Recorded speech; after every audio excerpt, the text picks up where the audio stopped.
कृष्ण गोविंद गोविंद गोविंद गोविंद बोलो सच्चिदानंद भगवान की जय।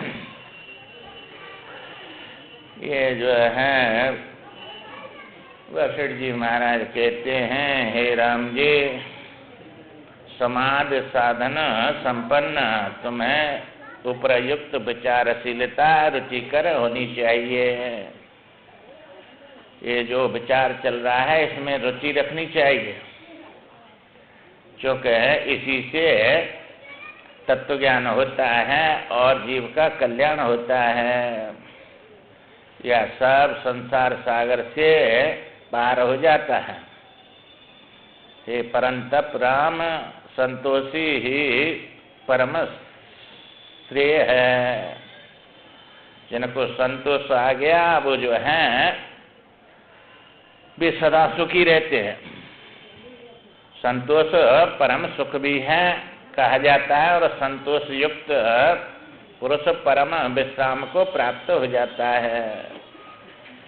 जो संतोष रूपी ऐश्वर्य के सुख से संपन्न है तथा जिनका चित्त निरंतर विश्राम पूर्ण करता है, उसके चित्त में निरंतर विश्राम रहता है। संतोष आ गया और सब ऐश्वर्यों का संपन्न है, किसी प्रकार का उसके अंदर दुख नहीं होता है, सुखी रहता है।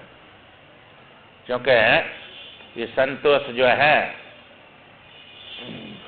ये सब लोभ को सोख लेता है, और लोभ के कारण तृष्णा दौड़ती है, वो मिल जाए वो मिल जाए, मोह के कारण, लोभ के कारण। इसलिए ये संतोष और क्रोध और जो है काम, इस सबका संतोष ही एकमात्र दवा है। काम की, क्रोध की, लोभ की, और ये तीनों नरक के द्वार हैं, और तीनों से हटाकर स्वर्ग के द्वार पर पहुंचा देता है। इसलिए ये संतोष जो है, बिना संतोष न कामना साई, तो कामना की जो है निवृत्ति बिना संतोष के नहीं होती है। काम अक्षत सुख सपने उनाई, और कामना रहती है जब तक सुख सपन में भी नहीं मिलता है। इसलिए काम की निवृत्ति भी संतोष से होती है, और क्रोध की निवृत्ति भी संतोष से होती है। जब धनुष तोड़ दिया भगवान ने तो वहाँ परिश्रम आके और गाली बकने लगे, क्रोध आया उनको बड़ा भारी। तो लक्ष्मण जी ने कहा था, नहीं संतोष तो पुण्य कछु कहऊ, जने रिस रोके दुसह दुख सहऊ। तुम जो है दुसह जो सहना नहीं होता है, ऐसे दुख को नहीं सहना करना। भाई गाली देते देते संतोष नहीं हुआ तो और कुछ गाली दो, और संतोष हो गया तो शांति से बैठ जाओ। तो क्रोध की भी शांति संतोष से होती है। इसलिए काम और क्रोध ये दोनों नरक में डालने वाले हैं। और तीसरा है लोभ।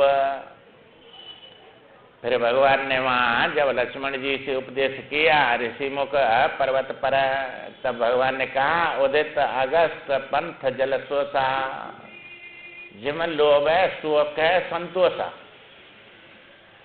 जैसे लोभ को संतोष शोक लेता है, ऐसे ही जब वर्षा चली जाती है तो अगस्त नाम का ऋषि तारा जो है उगता है, और वो सब रास्ता के जल को सोख लेता है।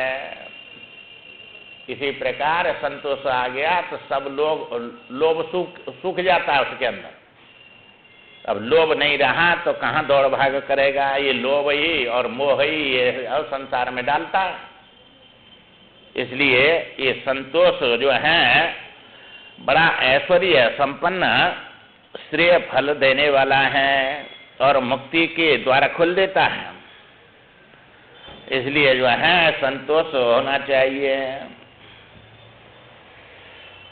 और जो है अमृत रस की लहरियां नहीं दे सकती, जो अप्राप्त वस्तु की आकांक्षा का परित्याग करके प्राप्त वस्तु में संभाव रखने वाला है, जिसमें हर्ष शोक के विकार परिलक्षित नहीं होते, वह मनुष्य इस लोक में संतुष्ट कहा जाता है। ये सब लक्षण है उसके अंदर है, जो है अप्राप्त जो वस्तु है उसकी आकांक्षा नहीं होती है कि ये हमको मिल जाए, क्योंकि वो तो जो मिला है उसी में संतुष्ट रहता है, राजी रहता है। राजी है हम उसी में जिसमें तेरी रजा है, दुखा में चाहे सुखा में, चाहे दरिद्री है चाहे राजा है, वैसे उसी में अपने को जो है संतुष्ट रखता है। ऐसा जो है वो अप्राप्त वस्तु के लिए आकांक्षा नहीं करता, सबका त्याग कर देता है, पर त्याग करके प्राप्त वस्तु में समभाव से रहने वाला, जो प्राप्त है उसमें न हर्ष है न शोक है, समभाव से रहता है। जिसमें हर्ष शोक के विकार परिलक्षित नहीं होते, उसमें हर्ष शोक के विकार अलक्षित नहीं होते हैं, क्योंकि ये तो अज्ञानी थोड़ा सा सुख मिल जाए तो बड़ा हर्षित तो होता है, दुख आ जाए तो इतना तड़पता है बड़ा भारी, इसलिए वो दोनों में सम रहता है, क्योंकि संतोषी है। वह मनुष्य लोक में संतुष्ट कहा जाता है। जब आत्मा मन के द्वारा आत्मा में संतुष्ट नहीं हो जाता, जब तक मन जो है आत्मा में संतुष्ट नहीं होगा, क्योंकि मन जो है ये आत्मा का ही जो है स्वरूप है, आत्मा से अलग नहीं है कुछ भी, क्योंकि मन आत्मा का स्वरूप है। मन जो है ये आत्मा जैसे, क्योंकि मन के जो स्पंदन है वह आत्मा का, उसी को मन कहते हैं। मन जब शांत हो गया तो आत्मा है, और अशांति उसमें चंचलता है तो वही मन है। इसलिए निज मन निज सुख बिना मन होए के थीरा, जब तक इसको निज सुख नहीं मिलता तब तक ये स्थिर नहीं होता है। निज सुख है इसका आत्मा, इसलिए जो है निज सुख में जब तक पहुंचता है तभी संतोष आता है, क्योंकि पूर्ण है निज सुख, उसमें कोई भूख प्यास नहीं है, आत्मा पूर्ण है। इसलिए उस समय जब तक मन आत्मा के द्वारा आत्मा में संतुष्ट नहीं हो जाता तब तक उस मन रूपी गड्ढे से उसे उसी प्रकार आपत्तियां उद्भूत होती रहती हैं, जैसे गड्ढे से लताएं, अनेक प्रकार की घास और बेल और उसमें जो है गड्ढा में से उगती रहती हैं। इसी प्रकार ये मन जब तक इस संसार रूपी गड्ढे में पड़ा है तब तक उसको संतोष नहीं होता है।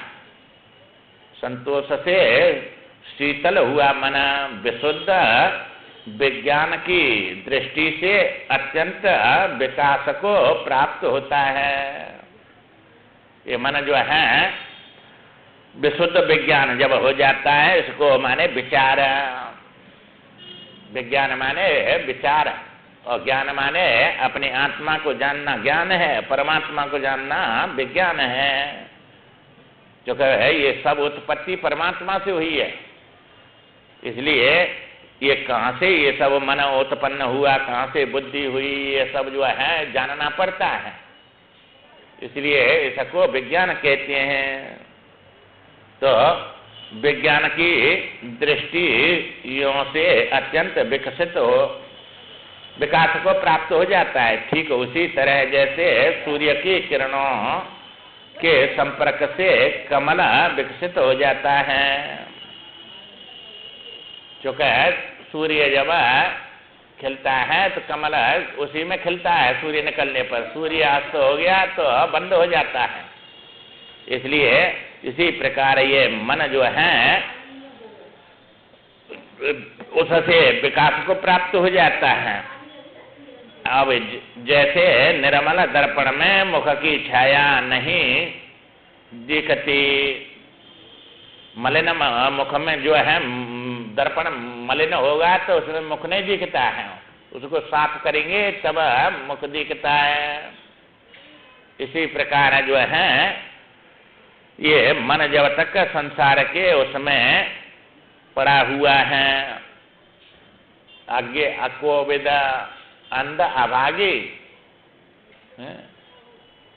हृदय जमने का बहुविद लागे।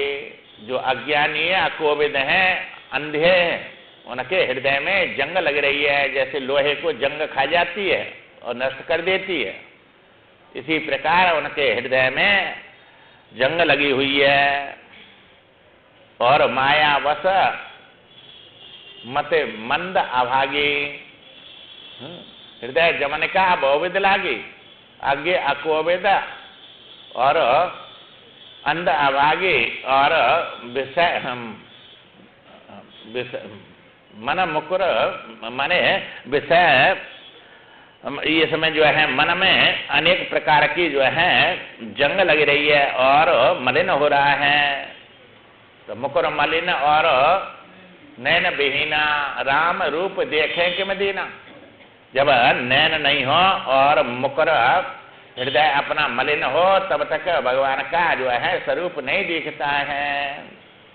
इसी प्रकार दर्पण जब तक जो है स्वच्छ नहीं होता तब तक उस समय जो है ये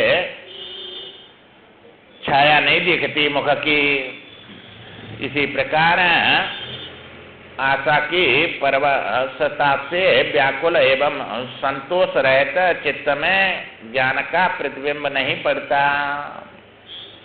ज्ञान का प्रतिबिंब स्वच्छ हृदय में ही पड़ता है, इसलिए तो विवेक जो है अंतःकरण शुद्ध में ही होता है। अब इनका अंतःकरण शुद्ध हो गया इसलिए विवेक हो गया। सत्य वस्तु और असत्य वस्तु, दुख और सुख इनको स्पष्ट दिखने लग जाते हैं। ये तो जब तक जो है मन मलिन है कुछ का कुछ दिखाता है। जिसका मन शारीरिक तथा मानसिक क्लेशों से मुक्त एवं संतुष्ट है, वह प्राणी दरिद्र होते हुए भी सच्चे साम्राज्य सुख का उपभोग करता है।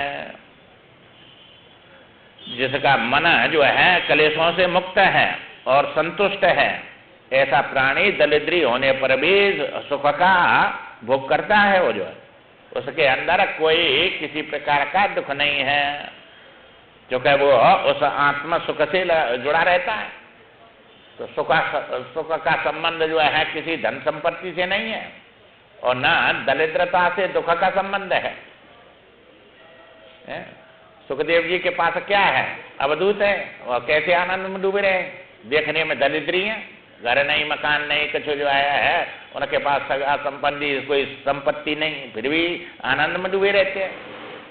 और राजपाट लेकर और राजा लोग जो है फिर भी कितने दुखी रहते हैं। तो धन का से संबंध सुख का नहीं है, ना दरिद्रता से दुख का संबंध है। इसलिए वे जो है साम्राज्य सुख का उपभोग करते हैं। जिनका मन संतुष्ट हो गया अपने आत्मा में, आत्मा से ही स्वयं सम्यक प्रकार से निरंतर से पूर्ण आनंद का आश्रय लेकर पुरुषार्थ द्वारा प्रयत्न पूर्वक सभी विषयों में तृष्णा का परित्याग कर देना चाहिए।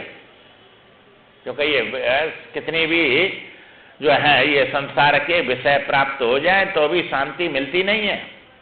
इसलिए जो वो है उसको जो है परित्याग कर देना चाहिए इन सब तृष्णाओं का। और जो है चंद्रमा की भांति संतोष मृत से परिपूर्ण मनुष्य मन शांत एवं शीतल बुद्धि द्वारा स्वयं ही शाश्वती स्थिरता को प्राप्त हो जाता है। कोई क्षण भंगर माने थोड़ी देर की वो नहीं है, ये इसको शांति सदा सदा के लिए शांत हो जाता है। इसलिए वो जो है ऐसा ये ज्ञान है। संतोष से संपन्न पुरुष अपने आत्मा में आत्मा द्वारा स्वस्थ रूप से स्थित हो जाता है। स्वस्थ जैसे स्वस्थ है कि बीमार पड़े हैं, अस्वस्थ हो रहे हैं। स्वस्थ कहते हैं अपने स्वरूप में स्थिति को, और अस्वस्थ कहते हैं दूसरे में अपने को डाल देना। तो ये दूसरे में डर के ही जो है दुखी होता है। तो स्वस्थ तो आप है, परंतु ये बीमारी जो है ये दूसरे में पड़ी है, तभी बीमारी दिख रही है सब। जैसे दवाई से स्वस्थ नहीं होते हैं, बीमारी समाप्त होती है।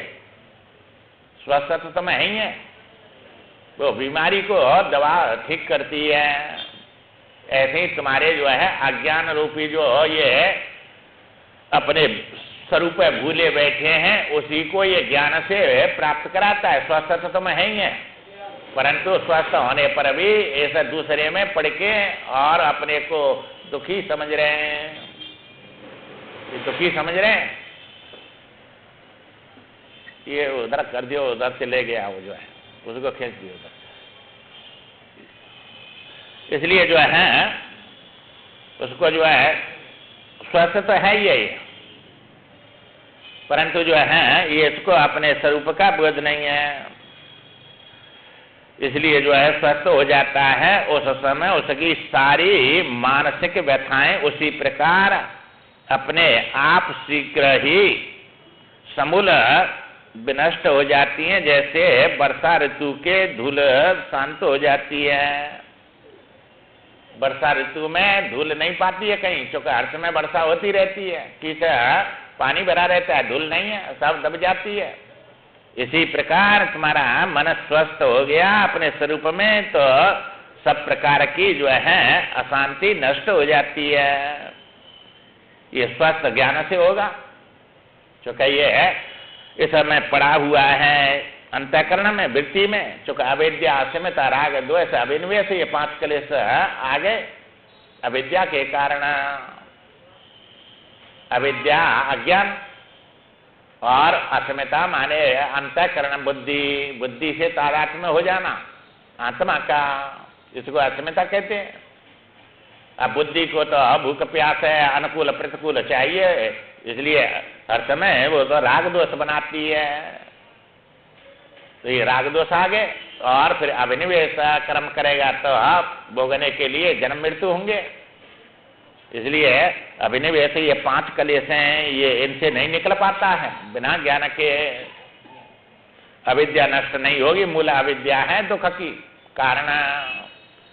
जब तक ये अपने स्वरूप में सुख आनंद में नहीं पहुंचेगा। श्री राम जिसकी वृत्ति सदा शीतल और कलंक से सर्वथा रहते हैं, सब कलंकों से पापों से रहित हो गई हैं, क्योंकि वो रात दिन भगवान का भजन करता है, सत्य में रहता है, विवेक हो गया है, असत्य में जाता ही नहीं है। इसलिए सब जितने भी क्लेश हैं, कलंक पाप हैं, ये संसार में बहिर्मुख प्राणी को ही होते हैं।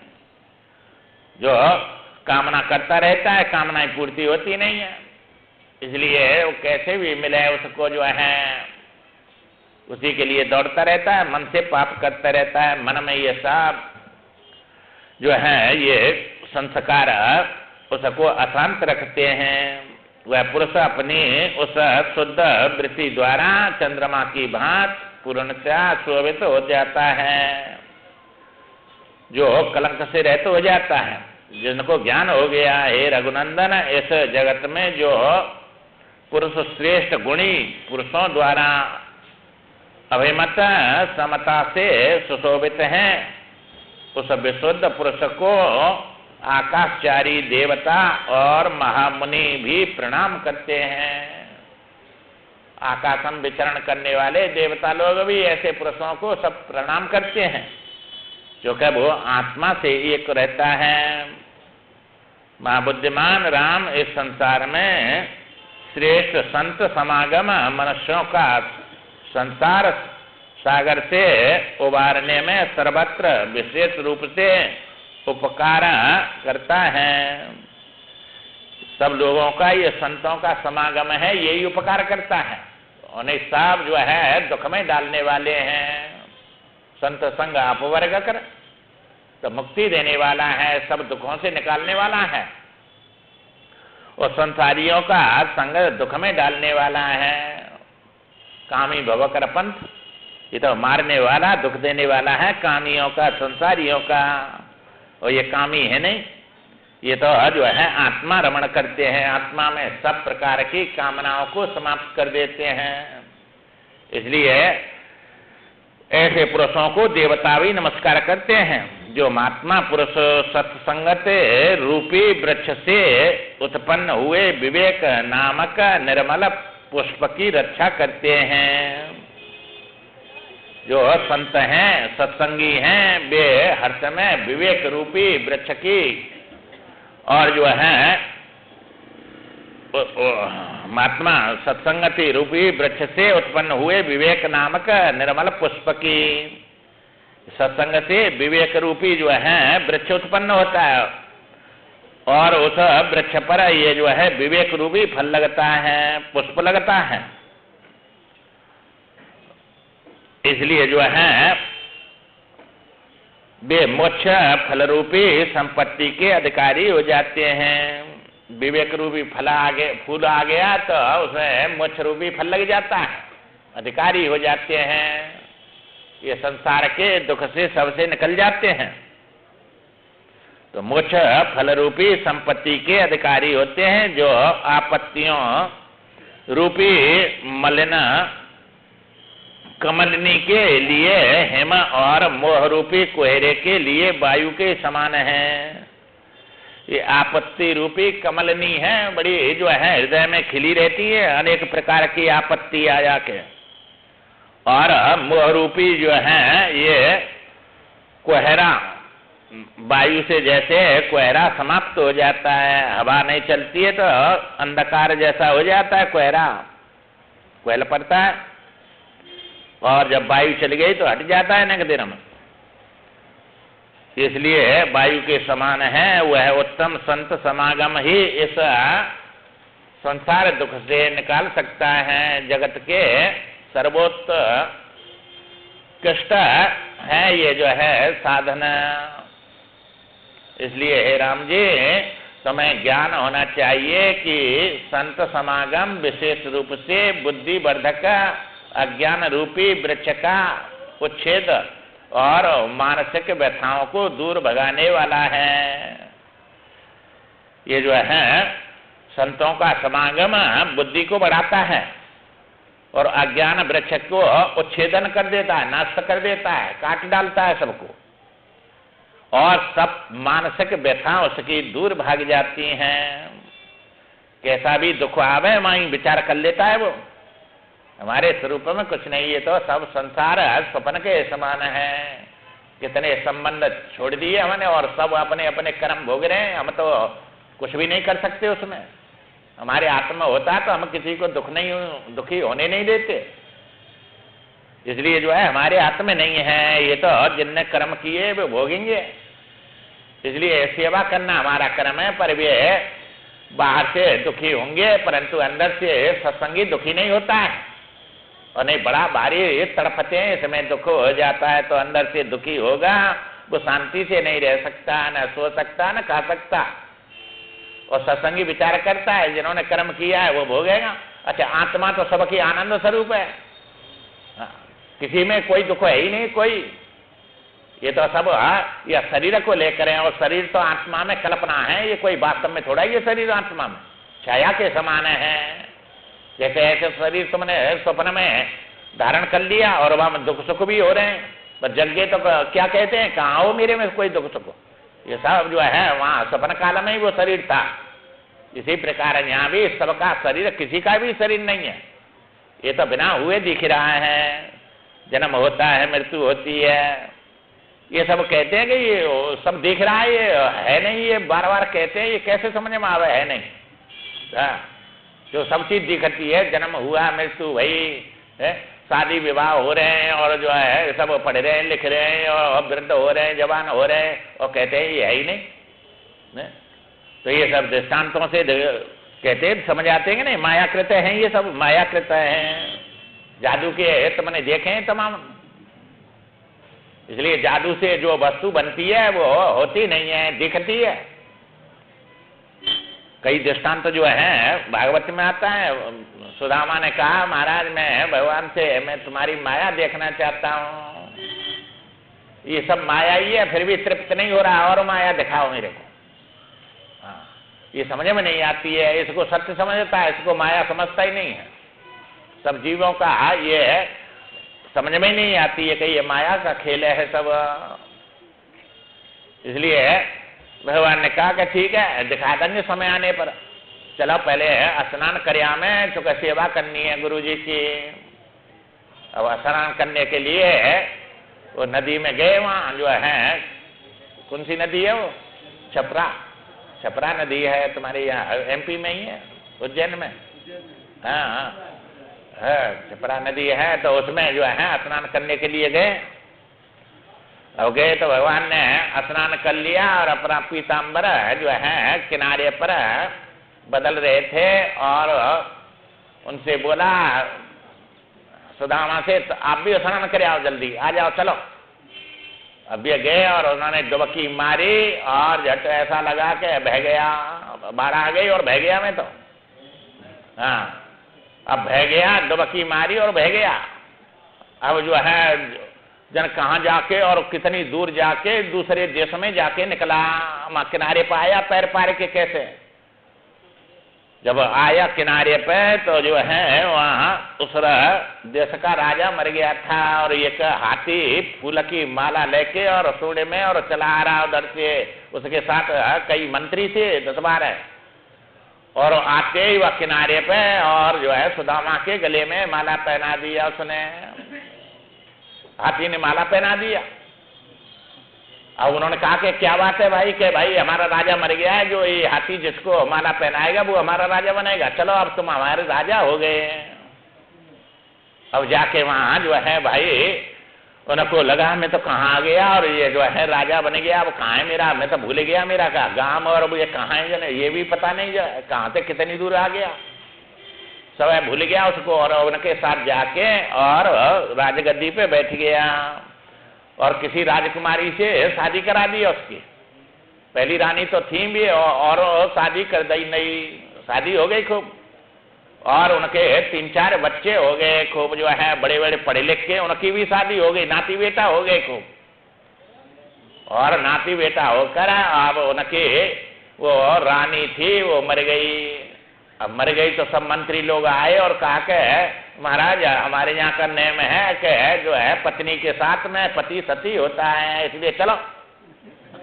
उसने कहा भाई ये जो है हमारे यहाँ तो पत्नी पति के साथ सती होती है, यहाँ उल्टा कैसे? हमारे तुम्हारा नियम तुम्हारे साथ तो होगा तुम्हारे देश में, हमारे यहाँ तो ऐसा ही नियम है, तुमको अब सती होना पड़ेगा। अब मरने के लिए, अग्नि में जलने के लिए जो है अब रोने लगे हुए, तो जो है अब क्या करे कि भाई ऐसा मत करो तुम, जो है कि नहीं जी ऐसा नहीं है हमारे यहाँ तो आज चलो माँ नदी पे स्नान कर ले, और स्नान करके और ट्रक भर के वे लाए चंदन, और पत्नी की लाशें लाए और वहां सब चिता बना दिया, और कहा के तुम जो है इसमें स्नान करो और जल्दी बैठो इस पर, आगे लगाएंगे। अब क्या करे? अब जो है अब ये 10-20 हैं और सब मंत्री लोग हैं, और अब कौन सुने? अब जो है फौज पलटन है सब संग में। अब बेचारा जो है रोता रोता अब जो है अब जलना ही पड़ेगा। और जाकर वहां जो है अब उसमें जाके डुबकी लगाया और लगा के उछला, तो वहां भगवान कृष्ण पीताम्बर पहनने हैं। कहा कि ये क्या है महाराज? कि यही मेरी माया है, कैसे रोते हुए आ रहे हैं तुम? जब पूछा भगवान ने कि सुदामा जी क्यों रो रहे हैं, कि ये क्या था? वह तो है अब मंत्री रहे ना, वो रानी रही ना, वहां जो है चिता रही ना, वो जो है डुबकी लगाया और उछले, इतने में इतनी देर देख लिया है? कितनी देर देखा? कि भाई शादी हुई और बच्चे हुए, नाती हुए, और कितने साल, 80 साल तो बीत गए होंगे इसी एक देर में। और वो जो है कितनी देर में देखा कि डुबकी लगा के उछले इतनी देर में। तो इतनी देर में ये माया का खेल था कि वो जो है सत्य था? माया का था। तो माया ने क्या दिखा दिया ना कि देर में? अब वो कहे कि वो सत्य है, सत्य था कि मिथ्या था सब? सब मिथ्या था। ऐसा ये है सब तो उन्हें डुबकी लगाया और चले इतनी देर में दिख गया। तुम्हारे जो है सपन कैसा देखते हैं, 100 वर्ष लंबा देखते हैं वहां, और 1-2 सेकंड का और या मिनट का ही होता है सपन, लंबा होता नहीं है, 1 सेकंड का ही होता है। जो कहे जीव का जो वास है जागृत में नेत्र में है, और इसमें से कंठ में जाता है, कंठ में जो है जाके हृदय में जाता है। तो ये जीव यहाँ से जब हृदय में जाएगा, हिता नाम की नाड़ी में स्वप्न देखता है, बीच में स्वप्न पड़ता है। तुम सोएंगे तब भी बीच में स्वप्न आएगा, जगेंगे तो भी उधर से आएंगे तो भी स्वप्न आएगा। किसी को याद रहता है, किसी को नहीं याद रहता है। हाँ, ये जो है बिल्कुल सबको आते हैं, जाते समय भी आएगा, आते समय भी आएगा। और 1 सेकंड का आता है, वही 50 साल लंबा दिखता है। मां जो है को खेल कर रहे हैं, कूद कर रहे हैं, और जो है ब्याह शादी हो रही है, सब देख रहे हैं, माँ जन्म मृत्यु सब देख रहे हैं, तो माँ कुछ होता है? कुछ भी नहीं हुआ, और सब कुछ देखा कि नहीं? जैसे माँ निद्रा दोष सब कुछ दिखा रहा है, ऐसे ही यहाँ जो है ये अविद्या दोष सब कुछ दिखा रहा है, अविद्या है, ये सब देख रहा है। तो माया जो है उसका खेल है, ये मन ही माया है, ये मन ही तो सब कुछ दिखा रहा है, तुम्हारे संकल्प से सब कुछ उत्पन्न हो रहा है। इसलिए जो है अत्यंत कष्टदायिनी दशा में पड़कर व्यवस्था को प्राप्त हुए मनुष्यों को भी थोड़े समय के लिए सत्संगति का परित्याग नहीं करना चाहिए। ये कह रहे हैं सत्संग तो रोज चाहे कैसा भी है, माया में फंस रहा है तो भी काम छोड़ के या में आ जाए, यही निकालेगा, नहीं कोई निकाल नहीं सकता है। 24 घंटा में से 1 घंटा तो सत्संग में जहाँ हो रहा है बड़े भाग्य से मिलता है, और ये तो बड़े भगवान की कृपा है, सत्संग लग गया यहाँ। हाँ, कोई भी संतान शास्त्र की बातें हैं तुम्हारे अनुकूल है तो उनको मान लो, प्रतिकूल है तो शास्त्र से है। अब सुनने में तो तुमको जो है कोई हानि होगी नहीं। अब संत में टहकाऊ में घटते हैं कि नहीं, ये बोल रहे हैं, ये सब सत्य बात बोल रहे हैं, इनकी बात सुननी है, हमें शास्त्र की बात सुननी है। इसलिए जो है अब शास्त्र की बात कौन सी कितनी अपने अंदर घटती है कि नहीं घटती है, पहले सुनेंगे तब तो उस पर चलेंगे, सुनते ही नहीं तो चलेंगे कहाँ से? और 1 दिन में चला नहीं जाता है। बहुत काल की जय सत्संगा तब कहूँ होए मोह भ्रम भंगा, तो ये तो बहुत काल सुनना पड़ेगा। और सुनने वो सब लाभ हो रहा है तुम्हारा, ऐसा नहीं कि लाभ नहीं हो रहा हो। भाई भूखे हैं तुम 4 दिन के और भोजन आ गया है, तो पहले ग्रास में तुम्हारी जो है भूख निवृत्त हुई कि नहीं? भूख भी निवृत्त हुई और शक्ति भी आई तुम्हारे अंदर, पर पूरी शक्ति और पूरी भूख निवृत्त कब होगी? जब पूरा भोजन कर लेंगे। तो 1-1 ग्रास से तुम्हारी भूख निवृत्त हो रही है, 1-1 ग्रास से शक्ति आ रही है अंदर। ऐसे ही तुम्हारे जो है ये है इस जीवन में 1-1 घंटा में बड़ी शक्ति मिल रही है, सब बड़ा भारी जो है जीवन मिल रहा है तुम्हारे में, भूख भाग रही है सब, और यही भूख को भगाएगा, और कोई उपाय है ही नहीं। बस सत्संग से ही भूख भागेगी, क्योंकि अपने स्वरूप को जानते नहीं है। और या भूखे जीव को तो तुम जो है कभी तक दौड़ाते रहो, कब से दौड़ता आ रहा है, इसकी भूख कभी जाएगी नहीं। भोजन से भूख थोड़ी जाएगी, ये तो अमृत पिएगा, ज्ञानामृतम भोजनम, ये ज्ञान रूपी अमृत है, और ये भोजन है तो यही भूख को मिटाएगा। इसलिए जो है सत्संगत परित्याग नहीं करना चाहिए, क्योंकि लोक में सत्संगत सनम मार्ग को प्रकाशित करने वाली और हृदय अंधकार को दूर करने के लिए ज्ञान रूपी सूर्य की प्रवाह है। सत्संग अंधकार को भगा देता है और सूर्य प्रकाश रूपी सूर्य को उदय कर देता है हृदय में, ऐसा सत्संग है। और ये हालाल होगा नहीं, थोड़ा धैर्य रखना चाहिए, इसके लिए प्रयत्न करना चाहिए, आना चाहिए। इसलिए जो है हृदय अंधकार को दूर भगा देता है, ज्ञान रूपी सूर्य की प्रवाह है ये। जिसने सत्संग रूपी गड्ढा में जो शीतल एवं निर्मल है स्नान कर लिया, उसे दान तीर्थ तप और यज्ञ से क्या लेना देना।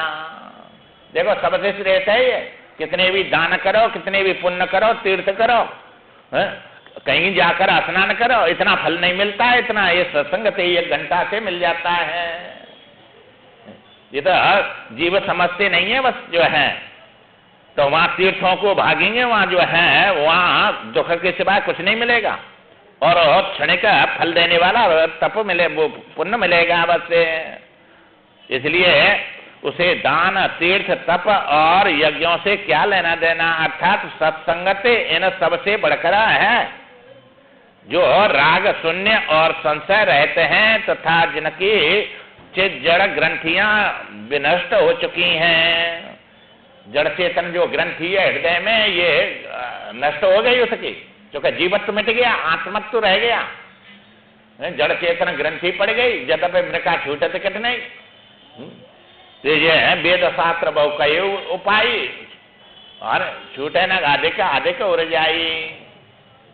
जब बिना गुरु के और वैसे अपने आप शास्त्र वेद पढ़ लेंगे तो और ज्यादा उलझ जाएगी वो, क्योंकि वो तो कर्म धर्म उपासना या भक्ति छोड़ेगा ज्ञानी बन के, इसलिए उसका तो और ज्यादा गड़बड़ी हो जाती है। क्योंकि जीव हृदय तम मोह विशेषी, छूटे के में ग्रंथ पढ़े नहीं देखी, उसको ग्रंथि दिखती नहीं है, मोह और तम विशेष है, और जब तक मोह तम नहीं जाएगा तब तक वो ग्रंथि खुलेगी नहीं। गांठे होती तो खुल जाती, वो गांठे तो है ही नहीं, मिथ्या जगह पे रखा, सत्य होती तो खोल देता। इसलिए झूठी है, झूठी गांठ नहीं खुलेगी, सत्य गांठ खुलती है, और झूठी गांठ तो अज्ञान से लगी है, और अज्ञान निवारण को ज्ञान चाहिए, तब जो है वो खुलेगी। इसलिए जिनकी ये ग्रंथि जो है समाप्त हो गई, विनष्ट हो चुकी है, ऐसे संत पुरुष यदि लोक में विद्यमान है तो तप एवं तीर्थों का संग्रह से क्या लाभ है। जहाँ ऐसे संत आते हैं, सत्संग चलता है, मैं तीर्थ और तपस्या के लिए कहीं दौड़ने की जरूरत नहीं है, बस यही उसको सुनना है। ये तो ज्ञान गंगा है, सब गंगाओं में इस सबसे श्रेष्ठ है। वह फल तो उन्हें संतों की संगति से ही प्राप्त हो जाता है, संगति से ही प्राप्त हो जाता है। तो इसलिए जिनकी चित जड़ ग्रंथि का विनाश हो गया है एवं जो ब्रह्म ज्ञानी है, उन सर्वात्मा सर्व संपन्न संतों की सभी उपायों द्वारा भली भांति सेवा करनी चाहिए, क्योंकि वे भवसागर से पार होने के लिए साधन हैं। वे ही इस भवसागर से पार निकालेंगे, इसलिए उनका सेवन करना चाहिए। सेवा का मतलब है माने सेवन माने उनके जैसे कबूतर अपने अंडा को जैसे सेती है, उसे सेकती है, उसके ऊपर बैठती है, तब वो जो है बच्चा बनता है उसमें, वैसे बनेगा नहीं, सेकती है उसको। ऐसे गुरु के पास जाएंगे तब तो जो है ज्ञान प्राप्त करेंगे, दूर में घर बैठे रहेंगे तो ज्ञान थोड़ा ही मिलेगा। इसलिए उनका सेवन करना चाहिए, उनके पास जाना चाहिए। किंतु जो लोग नरक अग्नि को बुझाने के लिए मेघ रूप संतों का अवहेलना की दृष्टि से देखते हैं, जो है वे स्वयं उस नरक अग्नि को सूखी लकड़ी बन जाते हैं। जो संतों के पास नहीं जाते हैं, अवहेलना करते हैं, निंदा करते हैं, उन्हें संत संग हरि कथा न भावा करें मोह बस द्रोह परावा, मोह के कारण उनसे द्रोह करते हैं, और उनके पास जाते हैं, उनकी बात सुनते नहीं है, और इसलिए वे नरक की सूखी अग्नि लकड़ी बनते हैं और जला के उसमें जलते रहते हैं। तो ऐसे लोगों को संग कभी नहीं करना चाहिए। संतों का संतोष, सत्संगति, विचार और सम, ये ही चारों मनुष्य के लिए भवसागर से तरने के साधन हैं। इनमें से संतोष परम लाभ है, ये परम लाभ जो है संतोष है, ये तीनों चारों के बता रहे हैं। और सत्संगति परम गति है, सत्संगत कर लिया तो परम गति होगी, फिर कभी मरेगा नहीं, बोलो न जन्मेगा। तो ये जन्म से मृत्यु से तार देगी, परम गति और परम लाभ। इसे परम लाभ और परम गति। और विचार जो है उत्तम ज्ञान है, विचार से ही उत्तम ज्ञान की प्राप्ति होती है, इसलिए विचार उत्तम ज्ञान बताया है। ये सब निकृष्ट ज्ञान है, ये विषय वाले सब गुण वाले ज्ञान है, विषय को लेकर है, जड़ ज्ञान है ये, और ये विचार से चेतन ज्ञान में पहुंचता है, उत्तम ज्ञान है। और सम परमो उत्कृष्ट सुख है, समता में सुख भरा हुआ है। ये चार वस्तु बता दें कि जो है परम लाभ है, जो है संतोष, और परम गति है जो है सत्संगत, और विचार उत्तम ज्ञान है, और सम परम उत्कृष्ट सुख है।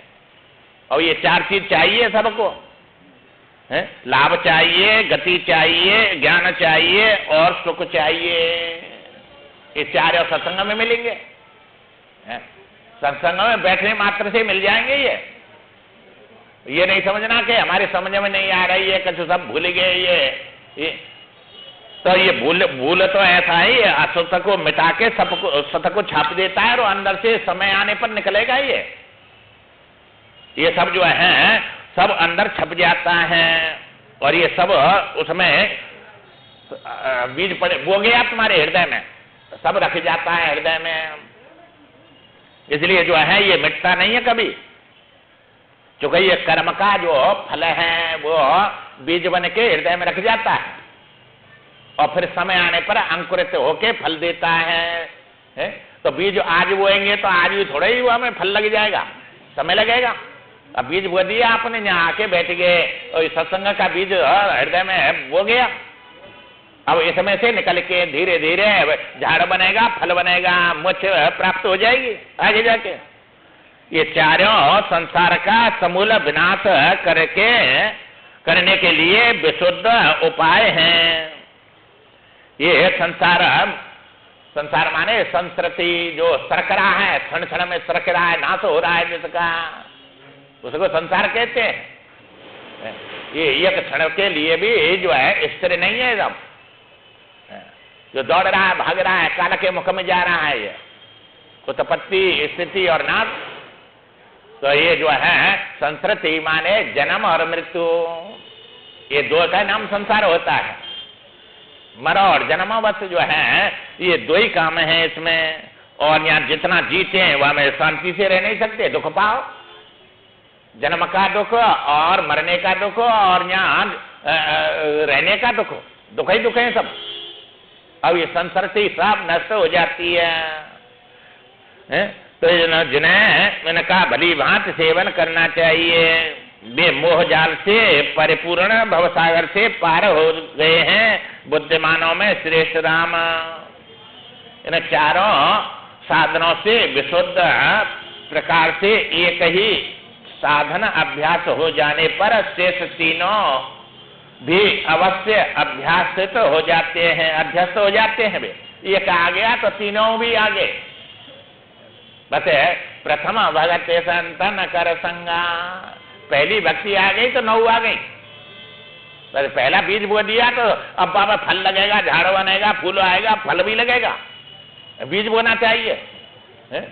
तो ये जो है बीज बो दिया, तो ये भक्ति का बीज कभी मिटता नहीं है। ये एक बार बो दिया तो बो दिया, बस मुक्ति कर देगा, आगे जाके ऐसा फल देगा, ऐसा सुख देगा, इसके समान कोई दुनिया में सुख ही नहीं, सब दुख ही का फल है सब संसार में। तो सुख का फल तो यही है एक, नहीं सब दुख के फल हैं। तो सत से हटके असत में पड़ना ही तो पाप है। ये असत में पड़ गए, असत को ही तो पाप कहते हैं, सत को जो है धर्म कहते हैं। तो धर्म और अधर्म दो ही तो बातें हैं। तो ये धर्म जो है वो सत होता है, वही धर्मात्मा है। सिमट सिमट जल भरे तरावा, सोई गुण सज्जन पे चले आया। धर्म माने सत्य, सत्य माने ईश्वर, ईश्वर माने सज्जन, उसके भक्त को सज्जन कहते हैं। सब ज्ञान गुण अपने आप आ जाएंगे। बस बीज हो रहा है जो काकने जो है भक्ति बीज मिटता नहीं, चाहे जुग जाए अनंत। वो भक्ति का बीज बो दिया तो अनंत जुग चले जाए और जन्म कितने भी हो जाए वो मिटता नहीं है। तो जो है ऊंच नीच बड़ा अवतर होए संत के संत। तो ऊंचे योनि में जाए चाहे नीची जाने में योनि में जाए, बीज बो दिया तो संत के संत ही है। तो जड़ भरत जो है वह पशु योनि में नीचे में गए कि नहीं, माँ भी जो है भक्त ही रहे कि वे अभक्त हो गए, भक्त ही रहे। बीज कहाँ में चाहो ना का भक्ति का बीज बो गया पहले। और पशु योनि में भी सब साधना करते, सब याद था उनको कैसे बंधन में फंस गया मोह करके, मैं अब मोह नहीं करूंगा, और अपनी जाति वाति सब छोड़ के एकांत में रहने लगे, सूखे पत्ता खाने लगे। तो नीची योनि में भी भक्ति कहाँ मिटी उनकी, चाहे ऊंची योनि में जाए चाहे नीची योनि में जाए, बीज बो दिया तो वो जो है बराबर उबतर है, माने जन्म कहीं भी लिए वो मिटेगा नहीं और पार कर देगा। तो ये सब बताएगा नहीं भाई, जो है तुम भक्ति का बीज बो दो, वैसे है सत्संग सुना अपने आप आ जाएंगे सब गुण। सत्संग है मत छोड़ो, तुम जो है समझ में आवे चाहे नहीं आवे, और यहाँ कुछ देना नहीं है लेना है, यहाँ तो इतना पता है कुछ देना पड़ेगा। मैं डॉक्टर कितना अभी आए ना, सत्संगी था सूरत में, कह रहा था बेचारा भाई के ऐसे कमरे में दर्द हुआ, बम्बई ले गए, 12 लाख रुपया परिश्रम लगाया है, 12 लाख बताओ। तो 12 लाख वहां हाथ जोड़ जोड़ के दे दिए, और धर्म में 12,000 भी नहीं देता। हाँ, तो जो है ऐसा जो है खुट चोट सुना रखी और ये कई चोट लुआ रखी, बातें बच ना सके फिर। हाँ, तो ये तो जो है इसीलिए देने पड़ते हैं, डॉक्टर न को, चोर न को, अग्नि को, और ये जो है ये डकैतों को, सबको, ये सब वकीलों को, ये सब इसलिए देने पड़ते हैं क्योंकि धर्म में पैसा लगाता नहीं है मगर लोभ करता है। इसलिए जो है उसकी ऐसी दुर्दशा होती है, सब देना पड़ता है। और 12 लाख में कितनी कीर्ति बाकी फैलती जो है दाना पुण्य करता, तो कभी वो दुनिया में प्रशंसनीय हो जाता कि नहीं, पर 12 रुपया भी नहीं देगा किसी को, धर्म के खाते में नहीं लगाएगा, लोभ करता है वहां।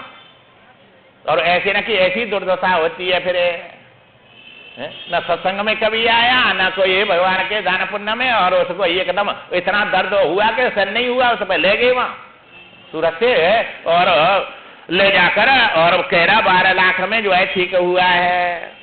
अब ये 12 लाख जो है वह दर्द वर्द कुछ नहीं था, ये भगवान दिलाना था उसको जो है, इसलिए वे सब जो है ऐसे रूपक बन जाते हैं कि सब देना ही पड़ता है। अब उसको दिया के देना पड़ा, और यहाँ देंगे कि देना पड़ेगा, जब देते हैं वहां देना नहीं पड़ता है फिर, और फिर जमा और हो जाता है। वो डॉक्टर पे आने वाला नहीं है, और यहाँ का दिया हुआ तो मिलेगा आगे जाके।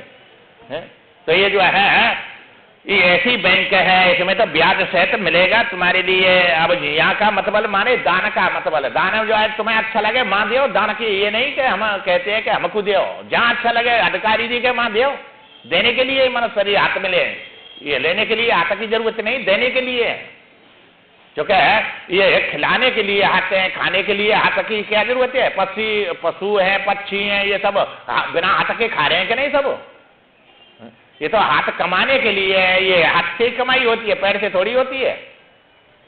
इसलिए हाथ से कमाई होती है और हाथ से ही दान होगा।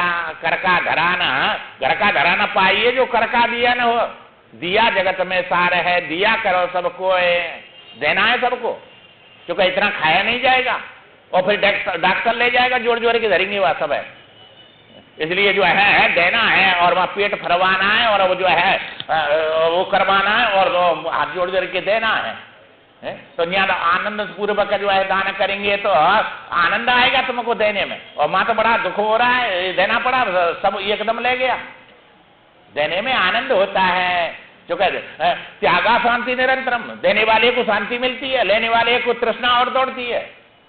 संग्रह लेने वाला शांत नहीं होगा, ये इतना ही दिया बस जो है, इससे हमारा कहाँ से काम चलेगा, ज्यादा चाहिए, उसको शांति नहीं मिलती है, और देने वाले को शांति मिलती है। त्यागा शांति निरंतरम, यहाँ शांति देने से मिलेगी और आगे के लिए जमा हो जाएगा, और वही बदल के फिर सब भोग देगा। इसलिए जो है देना बड़ा कठिन है, सूरवीर बन के और वह दुश्मन के सामने गला कटवाना बहुत सरल है, पर दान करना पात्र को बड़ा कठिन है, नहीं होता है, बहुत कठिन है, होता नहीं है, क्योंकि लोभ करने नहीं देता है।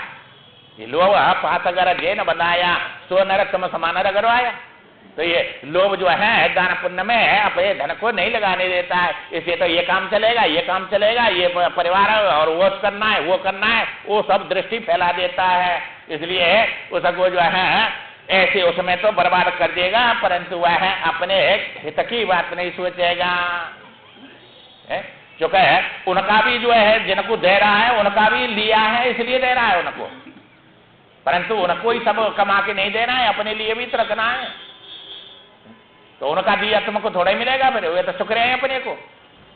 भाई तुम कमाएंगे तो बाहर सेठ के लिए, ये भगत बता रहा था, हम 12 घंटा में 600 रुपया का काम करते हैं और 30 रुपया सेठ देता है हमको, तो 470 रुपया किसी को जो है 570 रुपया किसी को दिए, सेठ को कमा के दिए, और 30 रुपया उसने भोजन करने को दिए। नहीं ये कल क्या कैसे आएगा फिर? तो उसने काम किया 600 रुपया का 12 घंटा में, और उसको मिले कितने? 30 रुपया। अब ये है, अब रोजीना जो है महीना में कितना कमा के दे रहा है कि नहीं उसको, और वो 30 रुपया न मिले तो काम कैसे करेगा? इसलिए जिसका लिया है उसको देना पड़ेगा। इसलिए ये सब लेना देना है, चुकाना पड़ेगा। पर वो 30 रुपया न दे तो तुम जो है क्या खाएंगे, फिर काम कैसे करेंगे, कैसे चुकाएंगे उसके ऋण को? ऐसे ही तुमको जो है सब कमा के दे दिया है इनको, तो आगे जाना पड़ेगा, आगे क्या खाएंगे? अपने लिए भी तो रखना है, और अपने लिए वही जमा होगा तुम्हारा जो हाथ से दिया है, दूसरा कोई देगा नहीं। इसलिए ये शास्त्र बार बार बोलते हैं भाई तुम जो है उदार बनो, या लोभ मत आने दो। ये लोभ मोह तमोगुण से आते हैं, और ये सत्संग से उदारता आती है, सतुगुण होता है। सतुगुण में ज्ञान रहता है, विवेक रहता है, और ये तमोगुण तो अंधकार में डाल देता है, बस दुर्गति कराता है, नरक में ले पहुंचाने वाला है। इसलिए विचार करके और उसके लिए प्रयत्न करना चाहिए। हे राम जी, अभ्यास हो जाने पर शेष तीनों उसी प्रकार उसके अंदर अभ्यस्त हो जाते हैं। ये कभी क्रमशः इन चारों की जन्मभूमि है। ये कहा गया तो तीनों मां जन्म हो जाएगा और चारों हो जाएंगे, इसलिए प्रयत्न पूर्वक ये कहा तो पूर्ण रूप से आश्रय लेना ही चाहिए। बस सत्संग में आ गए तो सब आ जाएंगे अपने आप। इसलिए जो है ये धीरे धीरे सब आ जाते हैं अंदर, समता आ जाएगी, और ये साधु संग हो गया तो तुम्हारे अंदर जो है ज्ञान आ जाए, सब आ जाएंगे ये सब। इसलिए जो है सागर में जलाशय स्वच्छंद गति से चलते हैं, जैसे प्रशांत सागर में जलाशय जैसे नदी भाग रही है, दौड़ रही है, सागर में जा रही है, उसी प्रकार सम द्वारा निर्मल हुए हृदय में सत्संग समागम संतोष और विचार उत्तम धारणा पूर्वक प्रविष्ट हो जाते हैं। ये जो है निर्मल हृदय हो गया, समता आ गई, तो उसमें सत्संग और संतोष और विचार ये सब प्रवेश कर जाएंगे हृदय में। जो प्राणी विचार संतोष सम और सत्संग में से संपन्न है उसे दिव्य ज्ञान संपत्ति उपलब्ध हो जाती है। जो सत्संग करते हैं इन सब गुणों से संपन्न है, उनको सब प्रकार की ये संपत्ति उनके हृदय में आ जाती है। इसलिए जो है श्री राम जी इसका प्रयत्न पूर्वक जो है विचार करना चाहिए। जैसे कल्प वृक्ष का आश्रय लेने वाला पुरुष कभी संपत्तियां सुलभ हो जाती हैं, उसको कल्प वृक्ष के नीचे बैठ गए तो सब संपत्ति जो मांगेंगे वही वस्तु मिल जाती है। इसलिए उसके लिए प्रयत्न करना चाहिए। ये सबसे बड़ा सत्संग ही है। ये विघ्न आ गया देख लो, इसलिए जो है कल ही करेंगे। श्रीमन नारायण नारायण नारायण।